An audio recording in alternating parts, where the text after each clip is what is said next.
Hey, what's up, Acolytes, and welcome back to the Archives. Anakin Skywalker was known to be something of a controversial figure among the Jedi Order. As we've heard from Balin, there were many like himself that saw Anakin as a troublemaker, and even a danger to both himself and others. And this is even without most of the people knowing about his presumed status as the Chosen One. Only a select group of Jedi Masters were clued into this. Yet Anakin still stood out from the rest of the Jedi crowd, whether for good or for ill. But today, we are going to be talking about why he was a concern specifically to the Jedi Council beyond the status of the Chosen One. From the moment he became a youngling initiate, there were eyebrows raised about his age and about his past. It was already a rough beginning, but once Anakin chose his clothes, there was immediate controversy. Anakin embraced being a rebel just as Qui-Gon Jinn had, taking inspiration from the late Jedi Master. However, unlike Qui-Gon, it wasn't for the sake of the living force that Anakin was rebelling. Rather, it was for his own headstrong ideologies about what a Jedi should be. So let's talk about why Anakin's clothes, and even his lightsaber form, were a dangerous statement to the Jedi High Council. But before we dive into this, our archives are always releasing information and conversations about both topics old and new, legends and canon. Rarely do we run out of things to say, so be sure to crush that subscribe button to stay in the loop. Now, let us begin. To say that Anakin had a rocky start in the Jedi Order would have been a massive understatement. As a kid, Anakin always believed that being a Jedi would bring him a life of adventure and freedom. At times this was true, but it was hardly the case for the vast majority of Anakin's training. It would actually be that Anakin would feel constricted by the rules and regulations of the Jedi, which makes sense considering he joined when he was 9 years old, rather than, of course, being an infant or a toddler by the time of becoming an initiate. Other younglings that grew up in the temple have a familiarity with the ways of the Jedi and are already conformed to it. Yet Anakin struggled with this because he knew life beforehand. This was the very reason why the High Council ruled to only bring in children at a very young age to begin with. They were more easily molded into the perfect Jedi, and many considered this to be the superior way to begin training. This alone made Anakin stand out, but what compounded his notoriety was how truly powerful he was. Although he joined late, he quickly caught up and surpassed the other younglings, and they perceived him as a teacher's pet, because of the simple fact of how well he moved along in his studies of the Force. One of the primary reasons the Jedi Council kept his Chosen One status a secret was to avoid the other Jedi believing that Anakin was getting special treatment, creating a rivalry born of distrust and jealousy. But what they couldn't control was the perception happening anyway because of Anakin Skywalker's raw talent. This culminated in Anakin's ostracization from the rest of the younglings. They teased him for being a slave and scorned him for how talented he truly was, coming from a pure place of jealousy. While this at first got under Anakin's skin, he would eventually become callous to it and would even begin growing an ego because of his intense power. Anakin sensed their resentment came from jealousy, and so Anakin decided to shove it down their throats by being a show-off. Soon, he enjoyed the attention whether it was good or bad, since he knew he was simply better than the rest of the Jedi. It didn't help that his ego was backed up by the truth, that he was better by them by a large margin. He grew up in the temple as a black sheep, and once he became a Padawan, he completely embraced the rebellious reputation he had garnered for himself, doing so by selecting and wearing black tunics instead of the traditional light colors, literally embodying what it meant to be a black sheep.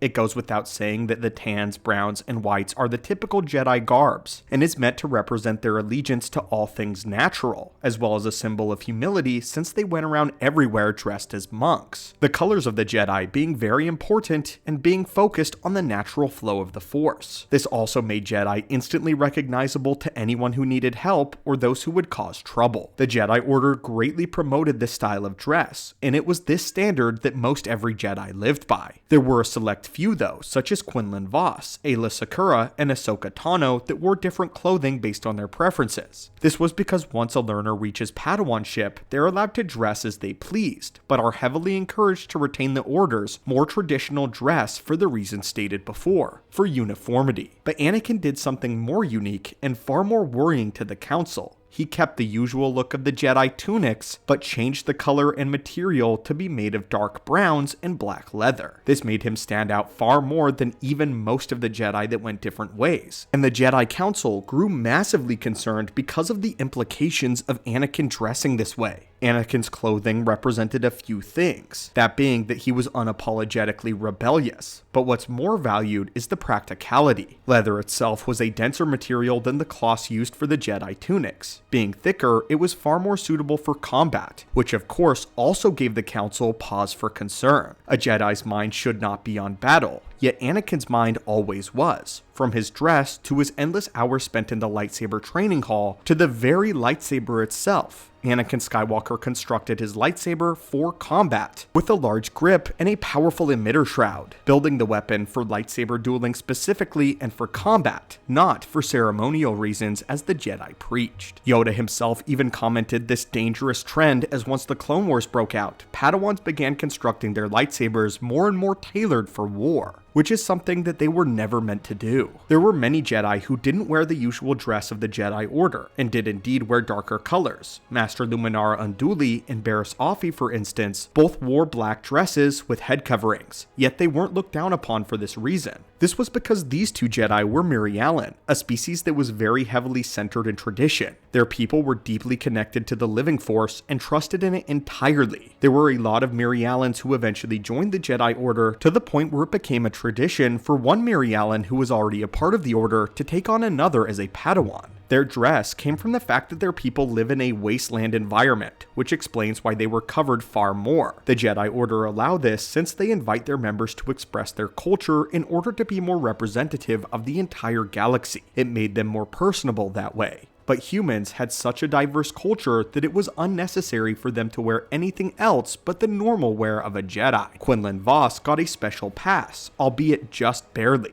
mainly because his specialty lies in undercover operations. All of this is to say that Anakin didn't really have a social excuse to wear his black colors, and didn't have an excuse to stand out from the Jedi despite the fact that he wanted to. This would extend to his outfit in the Clone Wars too, which was characterized primarily by navy blue and maroon with a dark gray armor. The real problem was the Council was always worried about Anakin turning to the dark side, and they knew that the Sith always had their eyes on him. Anakin's darker garb and his armor was a constant reminder that this was still a possibility and that the Sith were out there with their eyes on the Chosen One. But it wouldn't end here. Anakin's own lightsaber form would concern the Council. At first, Anakin chose to use Form 5 Shien, the traditional style of the fifth form. Shien was not at first looked down upon at all by the Jedi Council, as many great Jedi wielded the form, as it had a focus on defense and counterattacks. It was characterized by broad, powerful strikes to knock opponents off balance and send their attacks right back at them. Shien was focused primarily on defense, and was viewed as respectful and practical for war. It was weaker, however, against lightsaber duels and single opponents. There was no issue with Anakin using this form for most of his life. The Council didn't care. They even embraced it.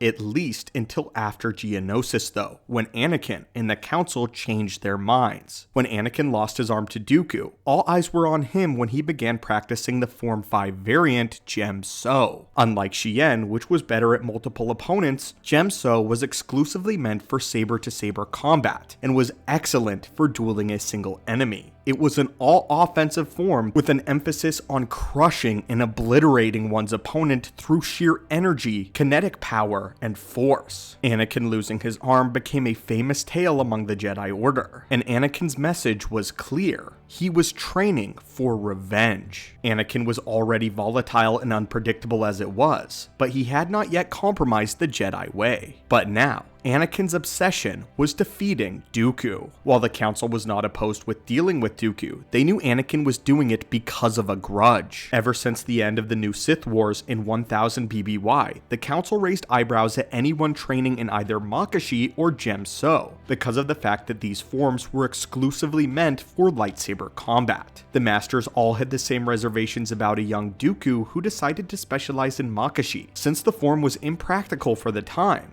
It raises the uncomfortable questions such as, if the Sith are gone, then why are you training to fight them? The Council is skittish around those who train for Force user combat in times of peace. The Jedi Council made the mistake of operating out of fear, considering they had 4 great schisms in their order's history. Each time, someone turned to the dark side and embraced the Sith. It was because of this that Anakin was on a leash, believing that at any moment he could be the outbreak of another civil war. They saw his rebellion as a sign that he was not ready to be a Jedi, nonetheless the chosen one. They ordered Obi-Wan accompany him even after he became a Jedi Knight, as they feared him so vehemently. This enraged Anakin within, as he believed it was because the Council thought he was incapable of handling missions, growing to resent them. In the 2003 Clone Wars series, Chancellor Palpatine had voted for Anakin to single-handedly lead the assault on Munalinst, but Obi-Wan and Yoda objected, saying that they were going to do it together, with Obi-Wan leading the ground assault and Anakin the space battle. Anakin was clearly angry, but Obi-Wan explained to him that it wasn't his skill being brought into question, but his maturity. But of course, once he was able to lead his own missions, Anakin's risky and avant-garde approach often won many victories, something that he grew smug about, especially to the Council.